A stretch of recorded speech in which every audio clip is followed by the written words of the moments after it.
ಶೂಟಿಂಗ್ನಲ್ಲಿ double gold ಸಾಧನೆ, ರಾಷ್ಟ್ರೀಯ ದಾಖಲೆ ಬರೆದು ಮೈಸೂರಿಗೆ ಕೀರ್ತಿ ತಂದ ಜಮ್ಮಡ ಪ್ರೀತ್ ಅಪ್ಪಯ್ಯ.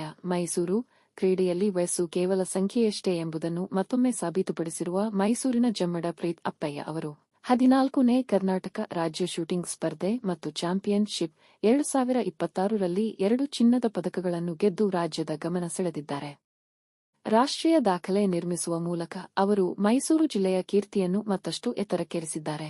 ಬೆಂಗಳೂರಿನ ವಿಶ್ವವಿದ್ಯಾಲಯದ ಶೂಟಿಂಗ್ ರೇಂಜ್ನಲ್ಲಿ ಭಾರತೀಯ ಕ್ರೀಡಾ ಪ್ರಾಧಿಕಾರದ ಸಹಯೋಗದೊಂದಿಗೆ ಕರ್ನಾಟಕ ರಾಜ್ಯ ರೈಫಲ್ ಅಸೋಸಿಯೇಷನ್ ಆಯೋಜಿಸಿದ್ದ ಈ ಪ್ರತಿಷ್ಠಿತ ಸ್ಪರ್ಧೆಯಲ್ಲಿ ಜಮ್ಮಡ ಪ್ರೀತ್ ಅಪ್ಪಯ್ಯ ಅವರು 177 open sight 10 metre air rifle senior master women ಹಾಗೂ 177 open sight 10 metre air rifle master women ವಿಭಾಗಗಳಲ್ಲಿ ರಾಷ್ಟ್ರೀಯ ದಾಖಲೆಯೊಂದಿಗೆ ಚಿನ್ನದ ಪದಕಗಳನ್ನು ತಮ್ಮದಾಗಿಸಿಕೊಂಡಿದ್ದಾರೆ.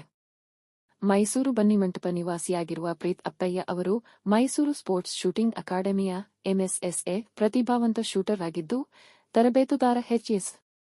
ವಿವೇಕ್ ಅವರ ಮಾರ್ಗದರ್ಶನದಲ್ಲಿ ನಿರಂತರ ಅಭ್ಯಾಸ ನಡೆಸುತ್ತಿದ್ದಾರೆ.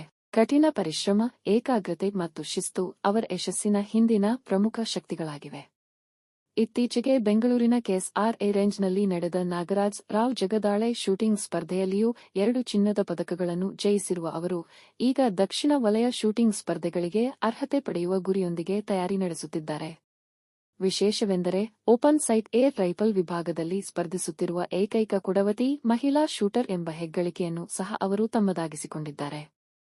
ಶೂಟಿಂಗ್ ಮಾತ್ರವಲ್ಲದೆ ಪರ್ವತಾರೋಹಣ ಕ್ಷೇತ್ರದಲ್ಲಿಯೂ ಜಮ್ಮಡ ಪ್ರೀತ್ ಅಪ್ಪಯ್ಯ ತಮ್ಮ ಛಾಪು ಮೂಡಿಸಿದ್ದಾರೆ. 2023ರಲ್ಲಿ ಆಫ್ರಿಕಾದ ಅತಿ ಎತ್ತರದ ಮೌಂಟ್ ಕಿಲಿಮಂಜಾರೋ ಶಿಖರವನ್ನು ಹಾಗೂ 2024ರಲ್ಲಿ ರಷ್ಯಾದ ಕಾಕಸಸ್ ಪರ್ವತ ಶ್ರೇಣಿಯ ಮೌಂಟ್ ಎಲ್ಬ್ರಸ್ ಶಿಖರವನ್ನು ಯಶಸ್ವಿಯಾಗಿ ಏರಿ ಸಾಹಸ ಕ್ರೀಡೆಯಲ್ಲಿಯೂ ತಮ್ಮ ಸಾಮರ್ಥ್ಯವನ್ನು ಸಾಬೀತುಪಡಿಸಿದ್ದಾರೆ.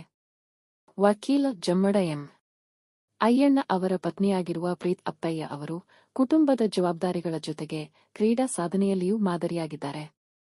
ಅವರ ಇತ್ತೀಚಿನ ಸಾಧನೆ ಮೈಸೂರಿನ ಕ್ರೀಡಾ ವಲಯಕ್ಕೆ ಹೊಸ ಉತ್ಸಾಹ ತುಂಬಿದ್ದು, ಯುವ ಕ್ರೀಡಾಪಟುಗಳಿಗೆ ಸ್ಫೂರ್ತಿದಾಯಕವಾಗಿದೆ.